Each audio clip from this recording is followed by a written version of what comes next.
Hello, everyone. Welcome to Analytics are for the nerds. We are about to start week 3, and hopefully we have some players still left to play. Let's go.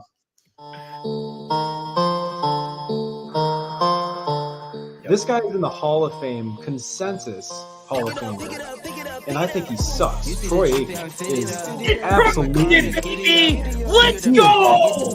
So overrated. He is so overrated. Those glasses that you're wearing and that fire behind you, I cannot even come close to embarrassing myself as much as you have. Drink coffee, lady, tonight, yeah.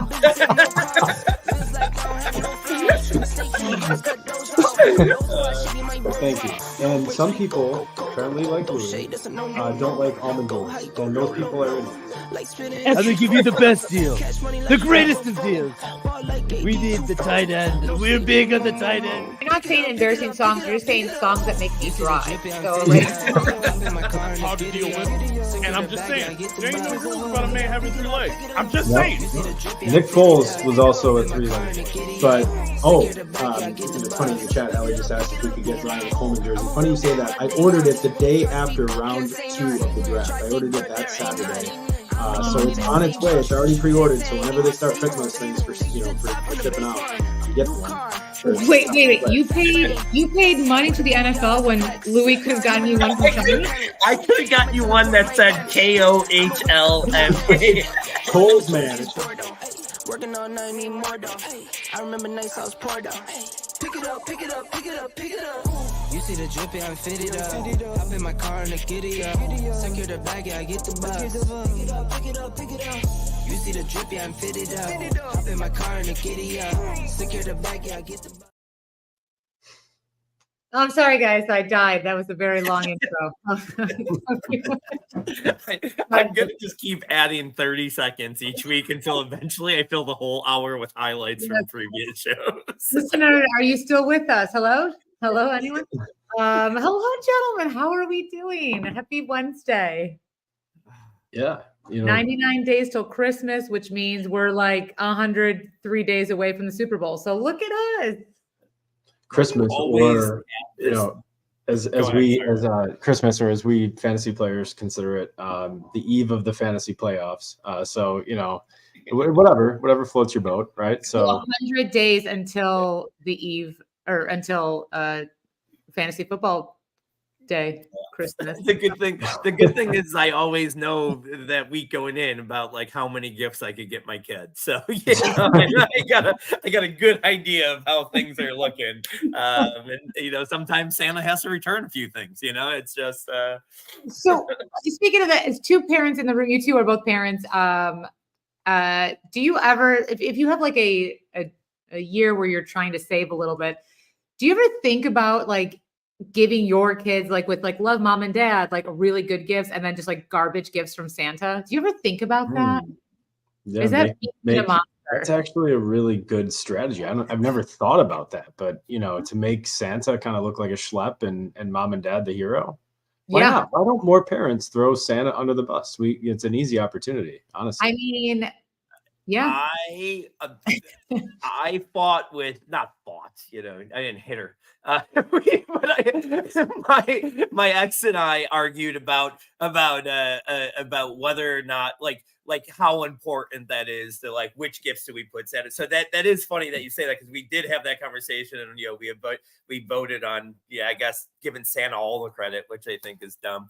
But I'm definitely going to be the parent, because I that hurt me, and she wasn't even old enough to like really take it in, or like old enough to know, and she'll never remember. But when she gets old enough to remember, I'm going to be the one whispering in her ear, Santa's not. Oh, Dad paid for all this shit. Just pretend that. Just tell mom you believe in it still, and I just want you to know that cost me a lot of money, and you need a job too. Yeah, you a noodle necklace. Get out of here. Yeah. Anyway, so I guess we're almost done with the year. We're basically done with football, is what I'm trying to say. Week 2, we've got a lot to talk about. We will talk about that soon. A lot of injuries. But first, let's talk about some everything and nothing. with me, Allie. For the one listener that just calls me that chick, I do have a name. I just want you to know. Before you say so, I sent you guys the text. We were in I was in one of my fantasy football groups and didn't even I was just scrolling through because I'm in a million of them. I just kind of every few days check to see if anybody talks shit about me or a trade offer that I need to look. So I was scrolling through and I see someone comment, we missed you for a couple weeks here recently when you were on vacation, and somebody said Alex for the Nerds is basically unlistenable when that chick isn't on, where that and without the sexual tension that Louis and that chick have. That's I believe was with that. I was like, that chick. All right. Well, I mean, I'm just gonna cover for Ryan and Lou here. Like, you guys have very great insight. I do nothing except just go like and then paint my nails while no one's watching. Like, that's what I do. Also, I feel like we're good friends. How much sexual tension are we throwing out there? I mean, you make fun of me on a weekly basis. Oh, I know. I think if anything, you're kind of mean. I'm sorry. If anything, I don't think it. Yeah, but anyway, so to that one listener, I do have a name, but thanks for recognizing my chosen gender.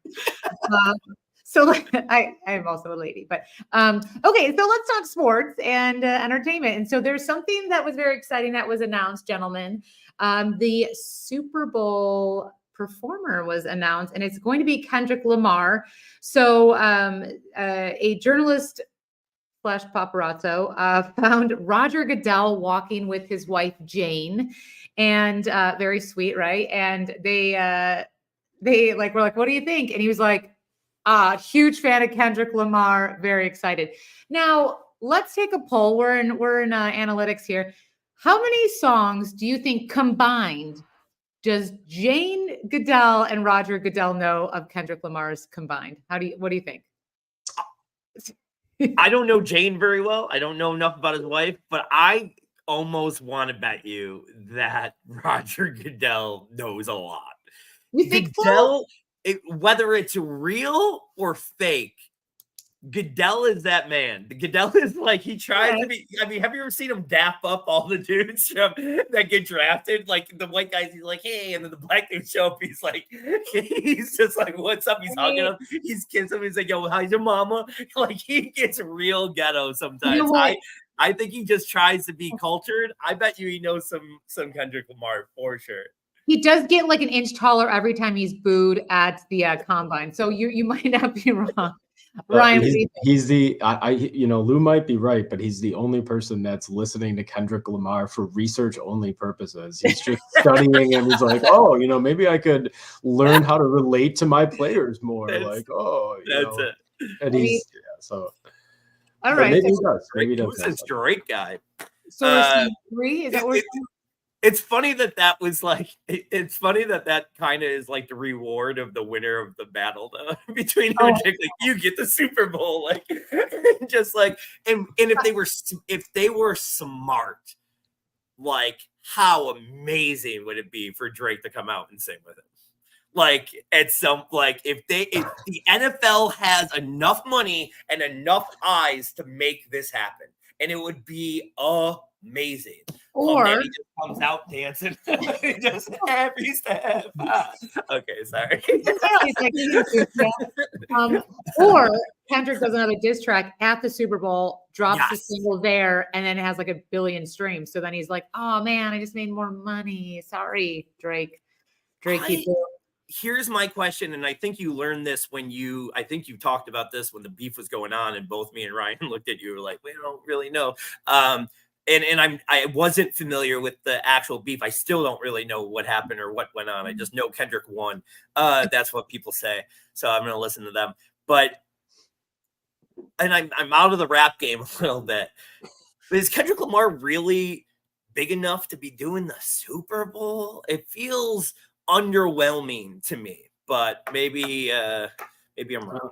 Lou's only out of the rap game because he didn't go to Vegas this year to hang out with Gucci Mane. So That was it. that's That was been a it. year since he's done that. You know, I'm out of the game. No, me and Gucci didn't get to hang this year, and I don't know anything anymore. He was my inside to the game, and now I'm very outside the game. Yeah, No, I want I to say think yes. it's fun. It brings a younger audience. It's I mean, remember last year they had the big throwback artists, and didn't like Alicia Keys come out too? Was it the Alicia Keys year, or was that the Usher and everything blends? Last year wasn't last year the cool throwback with all of them? Yeah. Okay. So But- like, if Kendrick Lamar's one of There Right. is going to be a million people, right? Like, it's not just going to be him. I'm sure there will be surprises and such, but I think it's awesome, cool, and Jay-Z picks everyone, so I think it's kind of a big deal. So congratulations to Kendrick. Thank you for listening, Kendrick. And shout out to my girl Jane. That's our first Jane Goodell reference on the podcast. Maybe the first, not the last though, not the last. That chick. So there is, we do follow the Mets here on Analytics for the Nerds, and big shout out to the Mets who are killing it right now. After the McDonald's character Grimace throughout that pitch, they won 7 games in a row, and they're having a stellar season. They're right now tied with the Braves for a wild card spot. So anyway, saying that, They are Grimace, 2 games up on the Braves. Oh, 2 games. On a So wild game. So yeah, they have taken the lead. We are cruising 11 games left. And they're winning 10-1 tonight so far. Last time I checked, yeah, so yesterday too, right? That was it is a vibe right now. They are. It's a fun team, and Grimace is the reason it all happened. so at Citi Field. They just because of this amazing season, they just honored Grimace with a purple seat in section 302, row 6, seat 12 at Citi Field. So congratulations to Grimace. Something fun that happened this week, moving on, that I love. One of my favorite sports shows is the Manning Cast. I love Peyton and Eli, and the man of the hour, Bill Belichick, was on, and there's some interesting things. He was kind of very candid. He was kind of funny. I have this issue whenever I see a man over the age of 55 wear a suit, I'm like butter. And I was like, do I like Bill Belichick now? Like, so that's all it took, guys. That's all it took. I hate me. But any thoughts? Did you guys watch it? Did you see any of it? No, so I actually didn't watch this week. I do typically prefer the Manning Cast, but for some reason I just wanted to hate watch Troy Aikman and his color commentate to see if just in case he mentioned you, just in case he mentioned your hate on the podcast. His most overrated shout out on the pod, but no, I didn't mention that. It is good though. I do like the fact that, I do think there's going to be, in the future, more of these types of streams where it's just casual conversation. It's so much more interesting, especially when you can get perspective from people like Bill Belichick that have, great insight into the sport. So yeah, and these guys they're great to listen to. They're entertaining, and but no, this is coming again from someone that didn't watch it. So why don't we hear from Louis, see if he listened to it. Well, the best thing about this specific thing here last Monday, and he's done a couple of them now, but last Monday was great because he actively and 100% and he was doing it with a dry sense of humor. So you didn't know if he was, being real or just dry Bill Belichick, but he was trolling Atlanta so bad.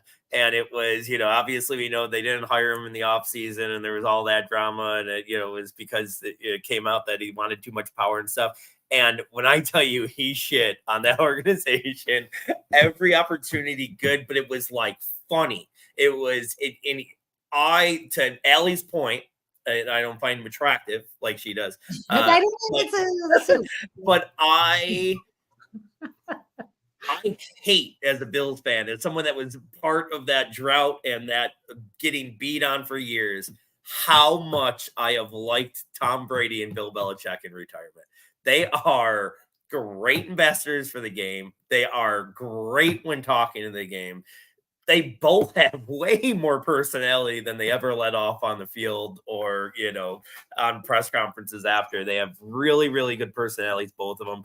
I'm growing to like both of them, and maybe that's fine. Maybe I just need them to stay away from the game, not playing or coaching, and just talking about it. Brady did, again, this isn't where you were going, but to give him his props, Brady was horrible, I thought, week 1. It seemed like he was very, very tense and like whatever. I think week 2, he was way, way better. And I think that somebody worked with him over the week of being like, hey, these are the times you step in and be more conversational. And he seems like he's going to be great at this job too. So, A+ in the Manning cast. I will listen to Bill Belichick talk about football all day, every day. Yeah. Yeah. Tom Brady's very coachable, right? So that makes sense. And then this just in, Louis just now admitted that he likes Mark Davis. So weird. So weird. So someone's got to do that for Halloween. Someone has to do Mark Davis for Halloween, right? It's not hard. It's not hard. It's just a bangs and it's just bangs. I don't want like a wig. You need to commit to it and actually cut your hair that way, please. Forgive when people try to look cool with the mullet, like do the Mark Davis. I want that. But then November 1st happens and you you have to go do something. You have to go see somebody October 1st before going to work for sure. Yeah, November. Yeah. So week 2, I know you guys are heavily invested with some of these guys I'm going to name. What a colossal, awful week for injuries. I'm just going to read some of the major players we have with their that are out. Most of them are out for the season. And just afterwards, give me your thoughts on some of these and talk about next steps. Okay, so we have McCaffrey, AJ Brown, Deebo Samuel, Cooper Kupp, Puka, T. Higgins, Tua, Jordan Love, Isaiah Pacheco, Keenan Allen, Joe Mixon, Jordan Addison, Kenneth Walkers, Russell Wilson, DeForest Buckner, Via, which sounds kind of like a tequila brand, and Raheem Mostert. There's so many injuries, a lot of like a fibula injury this week, which is wild out of Pacheco. It's kind of wild what's going on, and injuries that are very much you get out of a huddle and all of a sudden you rip your chest muscle. Gross. So what are your takes? What are you guys noticing? Who are you filling in? What do you have to do? I think the biggest or most important injury news this week is the Pacheco injury and the selection or choosing between this various backs that they have now competing for snaps in their backfield. I'd say probably leading the way, most likely to get those carries or most of the carries is probably Carson Steele at this point. Followed by Pirine, although the answer might just be more Mahomes. And I think it might be somewhat of a trap to think that they're going to trust an undrafted, rookie free agent who had issues with ball security, right? To now just give him a huge role. Kareem Hunt being in there really doesn't move the needle much for me. He's on the practice squad. And if they had wanted to sign him, they would have done it sooner. He was sitting out there for a reason. His numbers haven't looked good for a while. And Keontae Ingram, right, is even signed before him. So up to the active roster. So it's going to be interesting to see how that shakes out. That's the most interesting one that I've found from this week. Of course, the benching of Bryce Young and the ramifications that might have for the Carolina offense. In a weird way, I think it actually makes me a little bit more optimistic about Jonathan Brooks when he comes back, that, there might actually be a situation that's not completely untenable. But yeah, it was a big week for changing the course of certain teams, and not to mention, just quickly here before passing it back to Louis, the Rams, the season looks to be very much in doubt now, just after 2 weeks with these injuries. I mean, if you're going to be without Cooper Kupp and Puka Nacua, it will take just a masterclass of a coaching job by Sean McVay to get this offense back to a point where, Jordan Whittington is playing the Cooper Kupp role, and Tyler Johnson and Demarcus Robinson are doing enough to get it, to make the offense functional. But that's going to be tough, especially with the way the defenses looked. So a lot of shockwaves this week in the NFL. I kind of want to touch base on all the things you did, and then I'll see if I can bounce anything back off of you that we haven't touched. But I got to start with this, and it's 9:20, so I guess some people can still screw me if they want, but I don't think they're going to. The way that I bid, Kareem Hunt, I think is going to be the starter there in 3 weeks. I think Kareem Hunt's going to be not just the starter, but I think he's going to be good. And I think he's going to be a league winner. I unloaded on him everywhere. I expect in 40 minutes that I find out I get a lot of shares. I actually, after bouncing off the conversation with a few people that aren't high on him, like you and stuff like that, I actually went down and lowered some of them.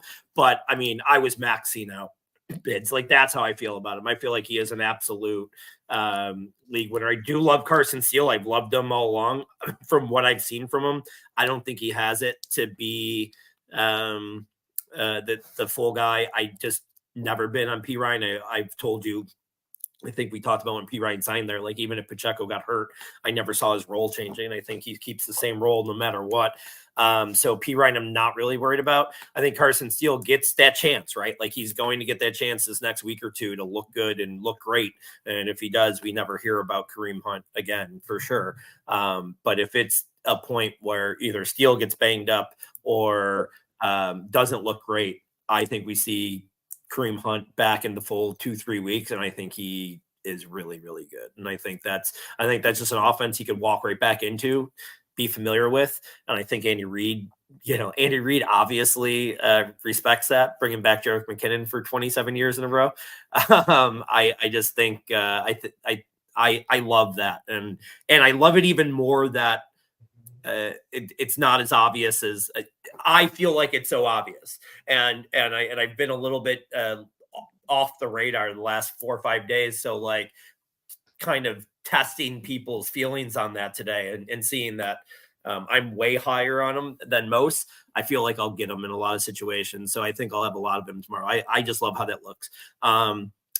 The Ram situation, I don't want to talk. I won't even talk about the Carolina situation very long, because we all know that you got me for 1-9 for Bryce Young in one of our leagues this year, and I'll still say that Bryce Young might have a chance to be good in this league. I hope he goes to Miami in a trade here because whatever. I don't want to wish the worst on Tua.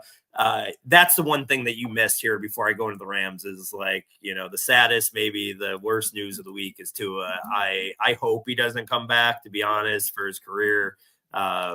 It's one thing I haven't made jokes about. I actually made a comment on Twitter this morning just about hypothetically that if I was if anybody would take Tua right now, I think if I was Carolina or if I was Miami, I would take Bryce Young over the possibility. Right now, if Miami could just wake up in this morning and just say, I either am going to take the chance at getting Bryce Young for free, let's just say, or keeping Tua but not knowing what his future is, I think I would take Bryce Young. And I'm only saying that because I just don't think Tua should play football again, and I hope he doesn't. Who knows, what advice he's going to get. And money is obviously a big factor and all that. I'm sure he's going to talk about that, all his family, but that's huge. I don't expect him to play again this year. I hope to God he doesn't. And honestly, we're Bills fans and we love Josh and, we haven't been good and we want a Super Bowl and all this stuff. I don't know how I would feel if it was my team. It's a lot easier saying that you don't want your star quarterback to ever play again when it's not your team, right? But I would feel really, really awkward watching him play again. I'll have trouble watching him play football again. I hope he doesn't. And then real quick to go from that sad note to the Rams wide receivers, which is another sad note. I think those wide receivers are going to eat. I get scared about Kyron, but game script is going to show up for those 3 wide receivers because they're going to be losing. Stafford likes to throw. McVay likes to throw. I think all three of those guys are going to eat a little bit. I think Tutu Atwell and Whittington become a little bit fun on the waiver wire today. And I think they're kind of like the Bills offense that they're going to have some guys that are going to hit each week and really spike. Sorry, that was all my opinions. Any big? We missed a couple, right? What did we miss? Other big injuries. Mixon doesn't appear to be serious, but might just be a 1 or 2 week thing. That's a conversation to have, though, right there. I mean, and Mixon, like now Pierce is on the injury report too, but let's just say Pierce is active, because Pierce did not practice today either. But say he's active. Like, do you have I was all Pierce, both of us were. I know we both love Pierce. I don't know. I feel like they've given Akers that role. I think if they're both healthy, it's no better than 50-50. And then if Buganwali or whatever his name is gets a lot of the passing down. So, like, I don't see a situation that makes either of them really attractive if Mixon's out. No, I've been mostly staying away despite my preseason love for Damian Pierce, and especially given his ADP in the 18th or 20th round in some of these best ball drafts. But yeah, it's unfortunately his talent hasn't it's kind of dissipated over the past couple of years, and this year he just hasn't looked good, and even in limited opportunities he hasn't shown anything. The last other quick point before moving on, I think, is just the effect that Skylar Thompson might have on the Miami offense. I mean, as much as I love Mike McDaniel, and as much as I actually think Skylar Thompson might have been underrated in the draft process, right? He was a pretty decent quarterback, and certainly has an arm, but in the NFL it hasn't really panned out so far. And I definitely just have to imagine that Hill and Waddle have to take a pretty significant hit for the rest of the season, because like you, I don't expect Tua back anytime soon. And I probably expect if anyone's going to eat, it's going to be Achane, because he's going to get short dump off targets from a quarterback that might be afraid to stretch the field. So, yeah, I wonder if that doesn't get to be Huntley. I kind of attacking Huntley, like in Superflex leagues and stuff where they might both be available. I've tried to go after Huntley over Skylar Thompson, just assuming that he'll be the guy. Now, if they get bad news about Tua, do they stick with either of them? They might go after and get somebody. But I think you're just interested in guys named Hunt. Yeah, it's really, what it was is I searched for Kareem Hunt, and then I saw, Tyler Huntley's available in these things too. I'll just take them all. I'm going to take Hunter Henry. He can become available. That was all right. Well, and then just we're talking about Miami right now, but Miami is playing Seattle, and as of today, they said Miami are down 2 men and 6 players are limited due to injuries. So that's gonna be something to watch. Yeah, it's they're a little banged up. Mostert's still banged up, but I don't think Mostert's gonna kill their running game, and Achane's doing his thing, and Seattle's banged up too, though. They're real, yeah, they're a little bit banged up. I think Seattle's more banged up on the defensive side. I don't think they. Yeah. Kenneth Walker has been hurt, and Tomlinson, Russell, Baker, Wallace, Williams, Metcalf, Brown, Fant. Metcalf, I think, is going to be okay. But as far as play, but I think he was limited, but they said he should be fine. Yeah. And, but yeah, it should. We'll talk about it in cats and dogs, but yeah, I think you make a really good point about the Miami offense, but I'll make one later when we do our cats and dogs. All right. Let me. Okay, so Best Ball Mania 5 update. We've got some really exciting news. Would you like me to announce the exciting thing, or would you like to talk? No, I'll just show it. I'm not bragging here. There's no exciting news. There's about 700,000 people that participate in the Best Ball. Yeah, right now I'm at. So the BBM5 leaderboard came out today. I want to give this dude credit here. No, and I'm not going to have his name. I will give him credit before the end of the show, I promise. I got to find his Twitter handle because he does all this hard work, I think, like on his own. Somehow he's some smart genius and get this leaderboard together. So I'll give him credit because it allows all of us degenerates to follow. I legit responded to one of our followers today, one big Jerry Fish, who tweeted how he legit took off of work today when he saw that this came out, because he really wanted to dig in and look at all the, because this tool is great. Like, it shows, you can look to see, like, you could put 3 of your players in it and see how many teams across the whole tournament have just those 3 players, or like whatever. It's a really cool tool. I use it just to brag. I'm advancing 27 out of 150, a little bit lower than what I want. 25 is considered pretty good, whatever. You only need 1 dart to win it all. This 315 is a lot of fun. 315, I believe it's like a Derek Carr team that's, right here. I have it right here. Sorry, share this tab instead. All right. So it's a Derek Carr team, but look at, this is the cool, obviously Bryce Young, but what I love about it is Caleb, like, if he comes up, like, he hasn't scored a point yet. Brees ETN hasn't scored a point on this team yet. Brees, Kamara, J.K. Dobbins. So, like, ETN still, like, all that banked. Caleb banked because of everybody else doing well. Vidal's a great lottery ticket. DJ Moore hasn't scored a point. Keenan Allen hasn't scored a point. Like, that's these guys that haven't scored yet. Like, give me a week 17 game where Chicago goes off if this team, makes it. Olave, Shaheed, Godwin, obviously, who's the somehow fantasy football wide receiver 1 right now.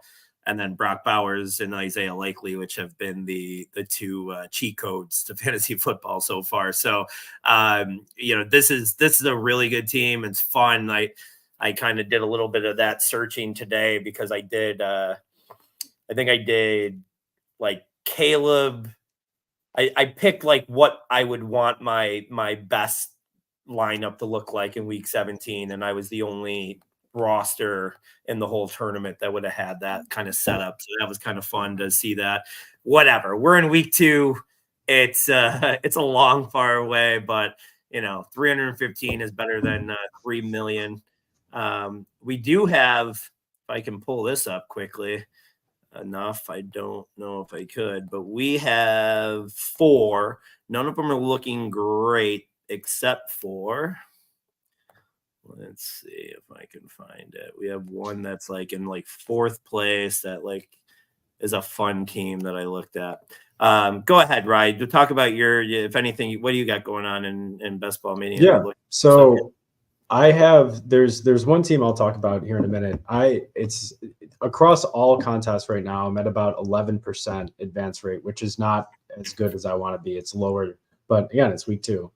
There's a lot of these teams that are in like 3rd or 4th place, as Louis mentioned, that I've been looking at. I'm like, first of all, how is this team not even, at the top of the leaderboard? Sometimes you're in a tougher pod.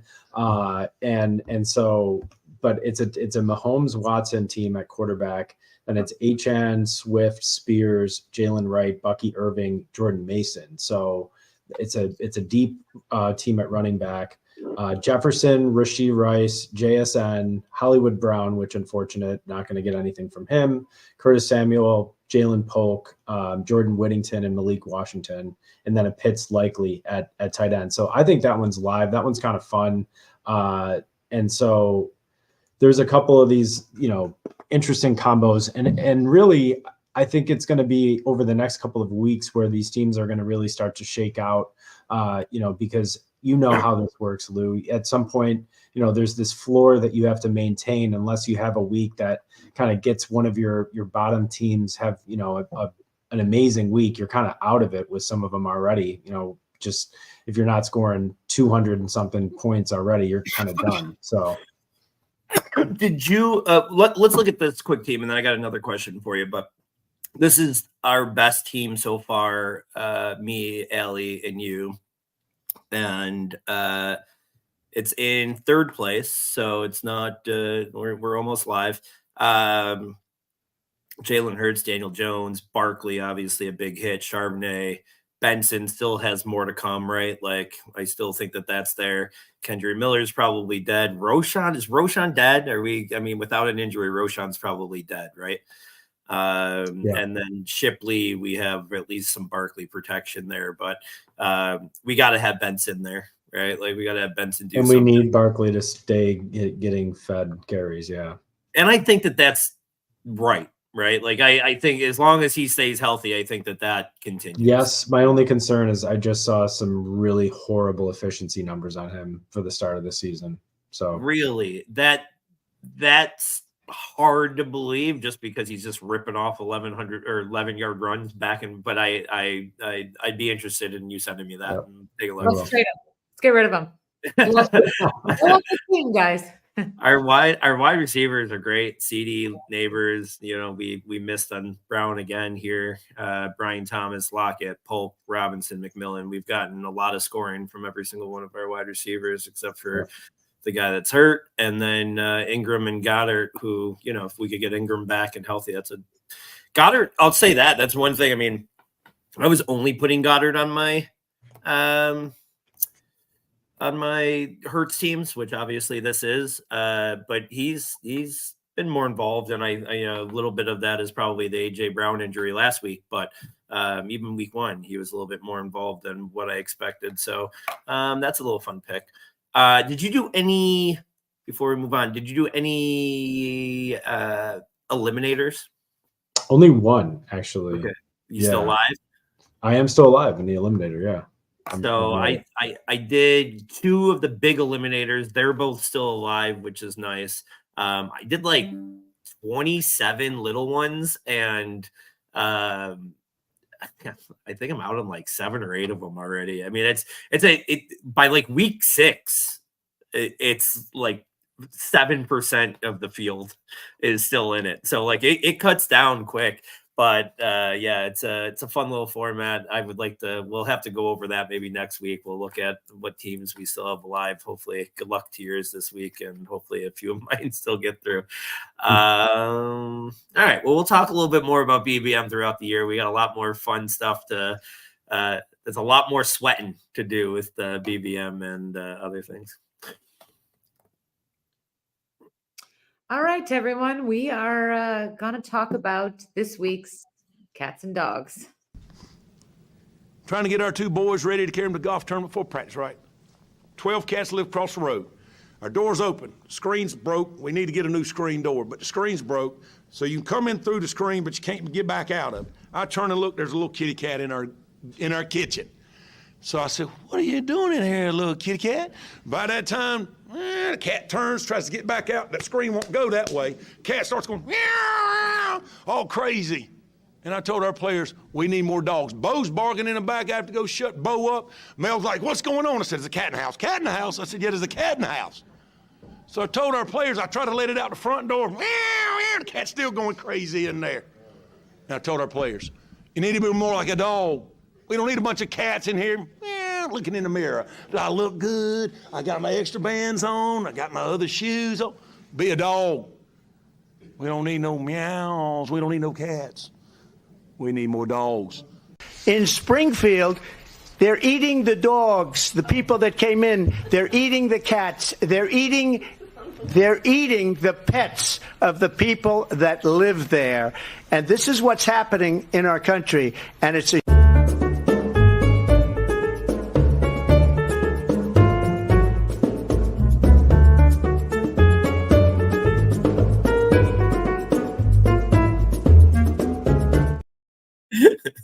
The laugh that never ends.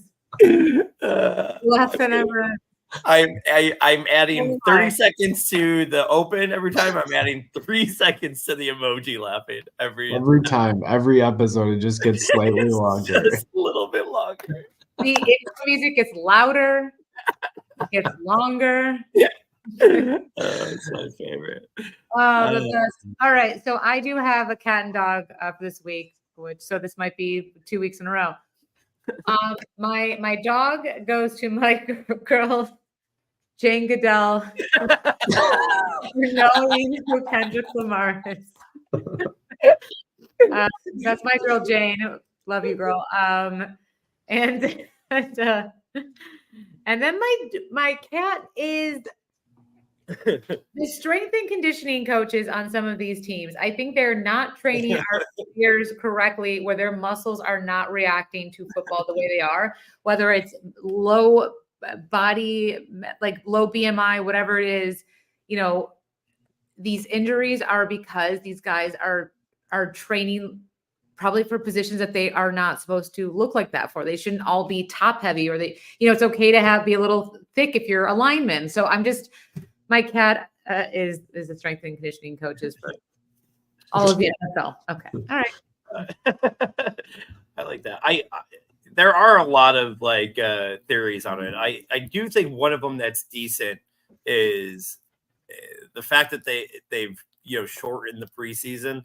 These guys aren't getting as many reps, but at the end of the day, isn't the time in the gym and you're running outside is the same as running during a football game.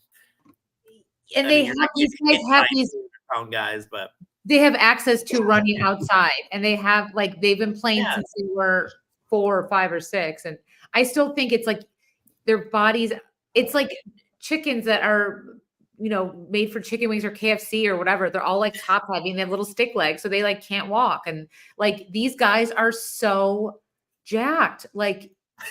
I don't know what that meant, but I am 100% cutting that into a clip. It's only going to be the chicken part. It's not going to be. It's going to have no context to anything. Rebecca, can we just get more Jane Goodell drops in there? But I just, you know what I mean? I just think football players used to be thicker. They used to not just be so, again, a torn pec is not just from getting off the ground, not from being hit. That's too much. So my whole thing, and maybe it's because they are, like you said, the way they're built differently, but and maybe it's just we had better medicine, so we could get, we could diagnose these guys easier and quicker. But come on, dude, these guys weren't getting torn ACLs in the 70s and 80s and stuff like that. All of a sudden now it's Tommy John's a thing. No, dude, guys, how many pitchers probably pitched with needing Tommy John surgery in the 80s? I don't know. These kids. Maybe we need to relax our drug and alcohol policy and let people drink before games again, right? Isn't that what happens? Right. I like that. Please don't cut that into the clip else. Right after the chicken thing. It's going to go right from the chicken thing to drinking. Ryan, who are your cats and dogs of the week? All right. So I am going to stick with tight ends this week. So my dog of the week. So, and the premise of this is I went with someone who's a consensus, sleeper, bottom of the rankings type player that I think is going to outperform that this week. And I'm going to go with Eric All from the Bengals. So this is a really deep dive here. And I mean, in most leagues, you're not going to start this guy, but if you're in a deep league and you're looking for someone that might get better as the season goes on, look at Eric All, because Gesicki is, I mean, he's earning targets right now, which is a good sign. Eric All went to Tight End University, Iowa, and he also was a 4th round pick, and he had four catches this past week. So I don't know. I think he, especially against a horrendous Washington Commanders secondary, I wouldn't be surprised if All catches a touchdown this week. So there's my sleeper dog pick of the week. My cat is actually going to be a pretty big surprise, given how much I like him as a player and think he has a really good outlook for the rest of season. But it's actually the number 1 ranked tight end this week, Trey McBride. I'm kind of pumping the brakes on Trey McBride. He's going up against the Lions this week, and the Lions, I mean, they're a top 10 in the league against the tight end position so far this year. I love the way their defense is playing, and I think they look to just kind of shut out McBride as their best option and force either Murray to check it down or to go to Harrison. So that's just my prediction on how that game's going to go. So I don't expect him. And just last point, if he doesn't score that touchdown last week where he recovers it in the end zone, I mean, it's not a spectacular week. He's kind of been considered now far and away the tight end one for the rest of the season. But, without that, he's second to my boy Brock Bowers. So just have to victory lap after week 2 because that, is always a good idea. You heard it here first. I like the whole thing. I mean, again, you're like deep league, but when we started this podcast, it was for start 2 tight end premium leagues, and so we have some listeners still from that era, and I like that. I like that call. I'm a big Gesicki guy, so I don't love that against him, but I could see him. They all ate. They've all been eating here this first couple of weeks, so yeah, it could be any guy. I'm going to do the Ryan Mura thing here real quick. I got 2 for each. And I just because, once in a while I was like, he's definitely doing 2. I'll do 2. Dogs, I'll make it quick. I like a good revenge game. Stephon Diggs' first game back in Minnesota since he's been traded from there to the Bills. And now with Houston, he'll go back there. I love him to score a couple touchdowns or have a huge game there just because I feel like they'll feed him for that moment. Another dog, sorry, Bills fans, is going to be ETN. I think ETN matches up really well against this Bills defense. They already are a little bit rough against the run. I think his speed's going to really show some weaknesses there, and I think he's going to have a huge game. I think the Bills sneak out with a close win here, but I think it's going to be a lot closer than people get, and I think it's because they'll control the ball with ETN. Cats. Quickly, Jaden Daniels versus Cincy. I mean, listen, they made Mahomes look a little pedestrian last week. He is not. I think he's tied for last in the league with Jacoby Brissett for throws over 20 yards. I think he's only got 2. Obviously, his running potential gives him a higher floor, but I just he's listed as like 3rd on Football Guys rankings this week, and he would not be anywhere close to that to me. I think he'd be in the lesser teens. And then we talked about this earlier, and I'm just going to use Tyreek Hill, but you can say Tyreek Hill, Jalen Waddle, Devin Achane, anything here. The Miami offense scares me right now until you kind of see how the new offense goes. Will I ever have the balls to sit Hill or Achane? No. Waddle, maybe in certain situations this week if I really had a good look. And even if I do start Hill and Achane, it will be with realistic expectations. So that's my guys. Yeah, I like your call, especially about Daniels. I like him a lot as a player. I think he has a bright future, but man, I just cannot understand how Cliff Kingsbury has conned now, 2 franchises into giving him prominent roles. I don't know really what he brings to the table other than being a Walmart brand Ryan Gosling. So that's funny. I call those good values. The good value brand. Yeah. Good value line, definitely. All right. So this was a big week for a draft. We have a special person picking this draft this weekend. It was Ryan. We're very happy to give you this special draft. It's your favorite NFL player draft. Yes, favorite NFL player. It should specify in the ticker, but yeah. It's former or current. I just had the idea of, and I'll explain. Hopefully, with my first pick, if I get this person, I will explain why it came to me this week that this be the draft that we do. Well, let's get the draft order here. And Ryan, you do get the number 1 pick, and then Allie 2, and then I get 3. And 4. What's that? Wow, thanks. All right. Well, I personally, I don't know how you guys did with your boards here. I personally could go 6 if we make it quick. I think we can make it quick. Can you do 6, or you think you want to do 4? I just think it's a fun. I think it's a fun one to do 6 because there's a lot of names to be chosen here. All right, we could do it fast, right? Yeah, we could roll through it. All right. So to start, the reason for this draft and the reason why I was thinking about we can make it quick. NFL Here's Ryan Mura. Oh my gosh, Louis, we should talk. Let's give you a Louis clock. On some of these. All right, give me a break. All right.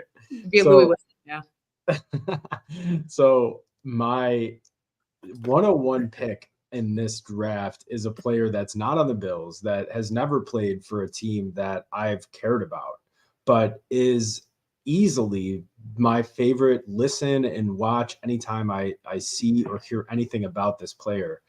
My favorite NFL player is Jameis Winston.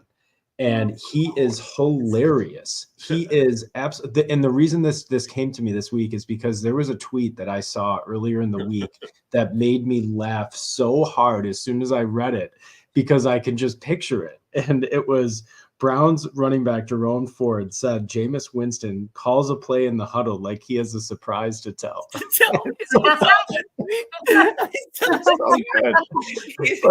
I'm just picturing Jameis like in there, okay, boys, here's what we're doing. And like, he's just so good. He's got such a great, the eating the W thing, just some of his interviews, he was like trying to recall a quote that his coach told him. Like, it's not a traditional pick, but it is, I think, just like an easy. He's so likable, and if he were the backup quarterback of the Bills, it would be the best thing ever. I mean, tell me that would not just be off the chart vibes in the room. I mean, that guy is a game changer. You talk about balancing out that Cleveland quarterback room with Deshaun Watson, and then you got Jameis Winston. It's like, they might actually be able to weather this, good versus evil. But all right, that did take too long. I'm sorry. But that's the point of this draft.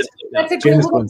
Also, it's great when people have personalities like that. So I think that's an amazing pick. I'm going to go old school. I'm going to go with Walter Jerry Payton.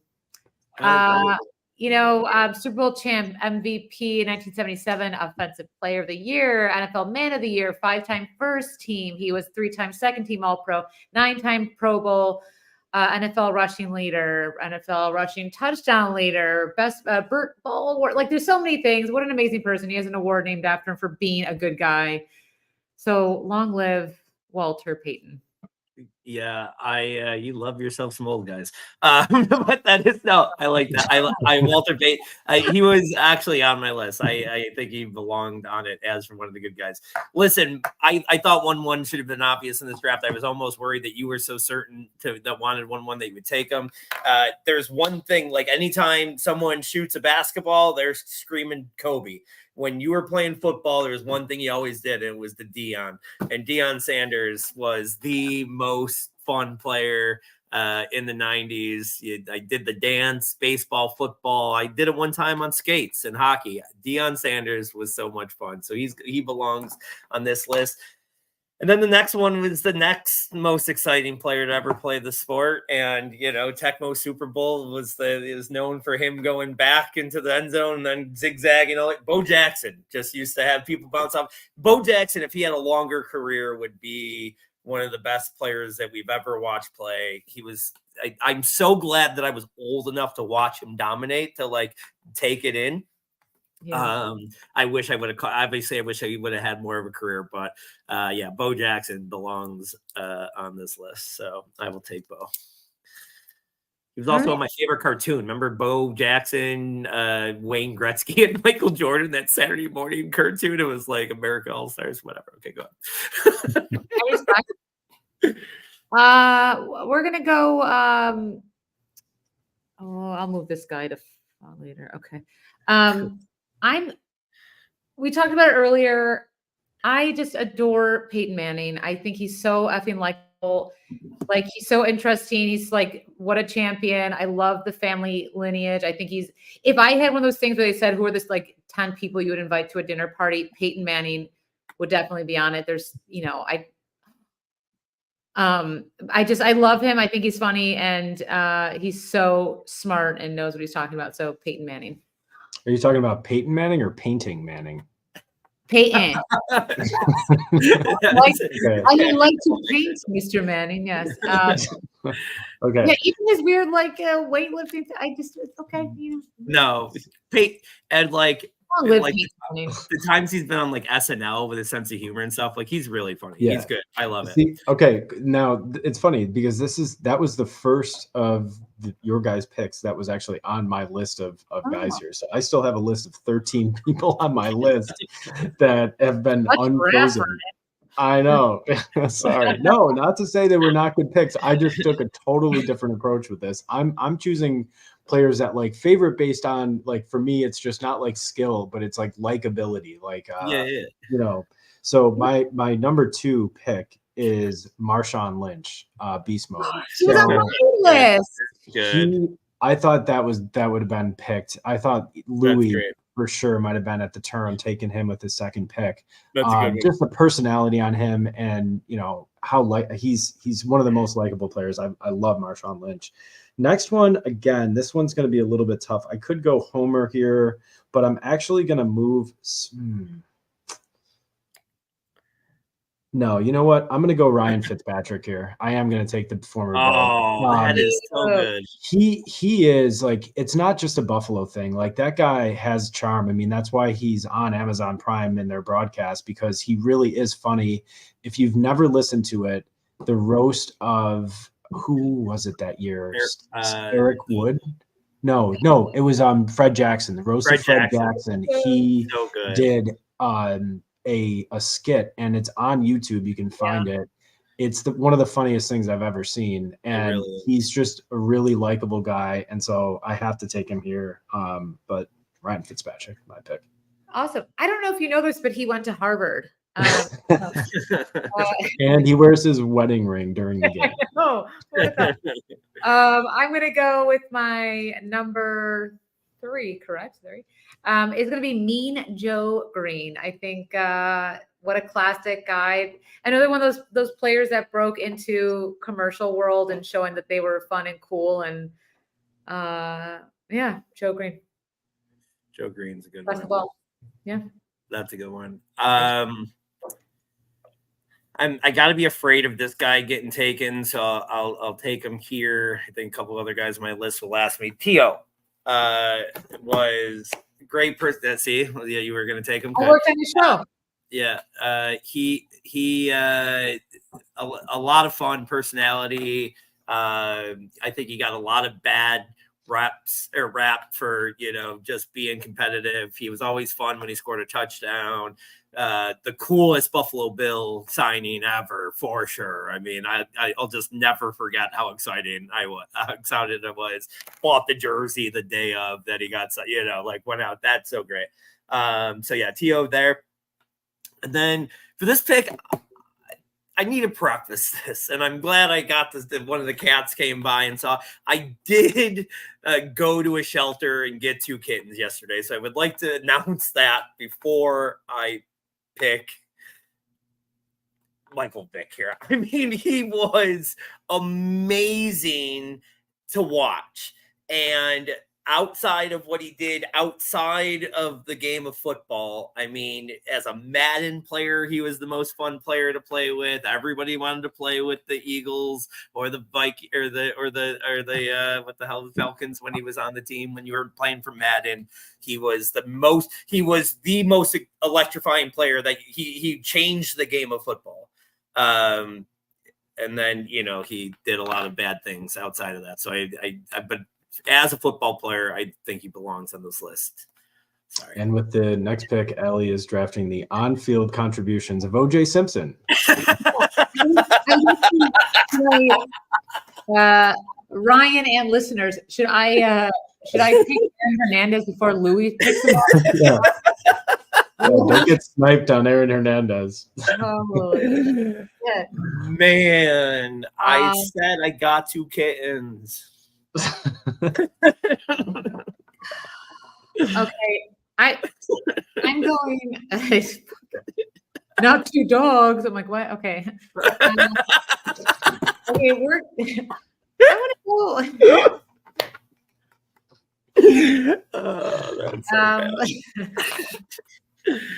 Adios míos. I'm going to go with Frank the Tank Reich.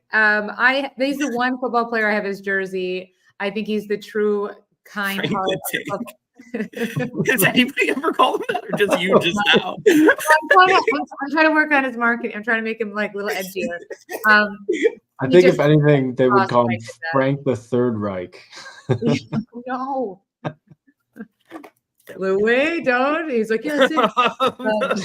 I know we're speeding this up, but just even him being the backup for Jim Kelly, and he really did put us on the map, and he did finish those games, and now the second greatest comeback is Frank. Right. Anyway. All right, so I have a player that's kind of a counter to the player that Louis took that kind of makes sense, but I'm going to save that. Because I have two others that I need to get here that are super high on my list. Next one, my pick is going to be George Kittle. So I watched the Netflix documentary series Receiver, and when he was on this past year, and the guy is just so likable. His personality is great. He loves football. Just the way he plays, like that's what it's about. So what's that camp that he runs in the summer, Kyle? Or Kyle? Sorry. Oh yeah, it's called Tight End University. It's where my boy Dalton Kincaid goes every summer. One of these years he's going to make the another Tight End University. Yeah. Is it delicious, Ryan? Yeah, so that's what he's going to write on my friendship bracelet.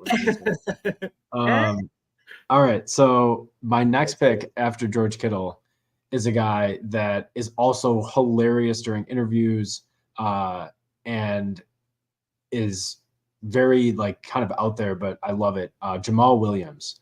So he is like a super locker room guy. I mean, he is. I went to Tyler Dunn's site, Go Long. He hosts happy hours for subscribers and had Jamal Williams on one.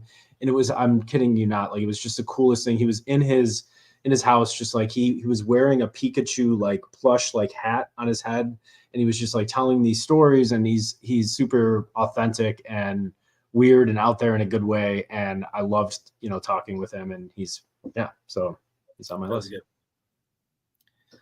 All right, I'm gonna go with seems like the nicest guy in the world. He's so cute. He's so great that he was on The Bachelor and still hosts it. He's on the Food Network channel.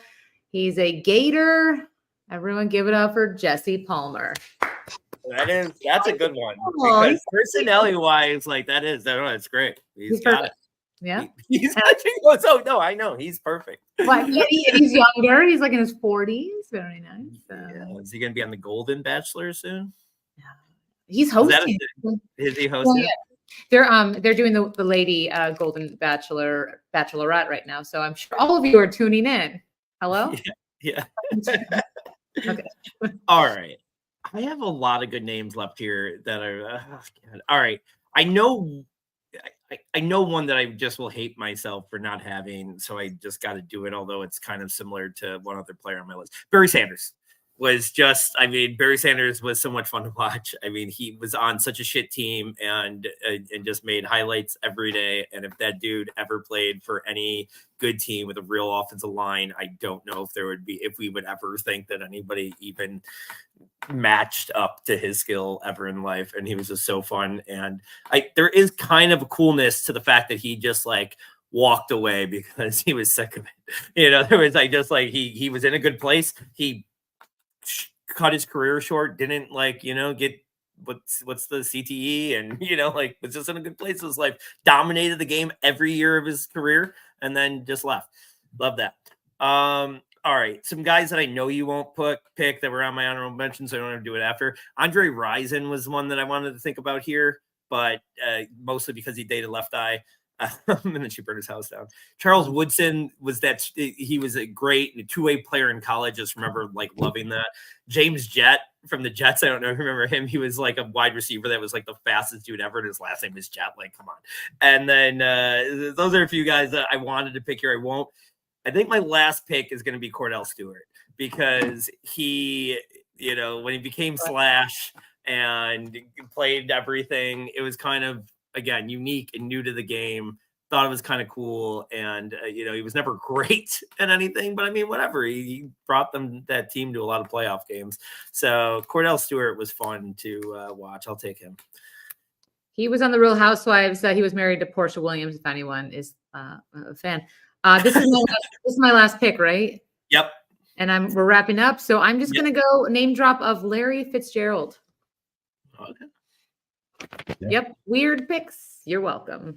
No. All right. My last pick is going to be Chad Ochocinco. Not just for his like on-field stuff. I think, he was always it's more so like personality based, but again, after like his career on Twitter and stuff, I think he's been pretty funny. So Chad Ochocinco, last pick. That was a good one. That's a good one. A couple of other ones on my list. Gronk, I thought, was an honorable mention, even though he can rub some people the wrong way. Dan Campbell, even though he's known mostly for a coach, but like, man, I love that dude. Yeah. Thurman Thomas is a local guy. Trey White, of course. Josh Allen, and then I have on my list is Kyle Orton, just because of how much that dude just did not give an F about anything. Like, I'm just like, and he just pieced out. He did an Irish goodbye on his career, which is the greatest thing ever. So I mean, shout out to Kyle Orton on this fine evening.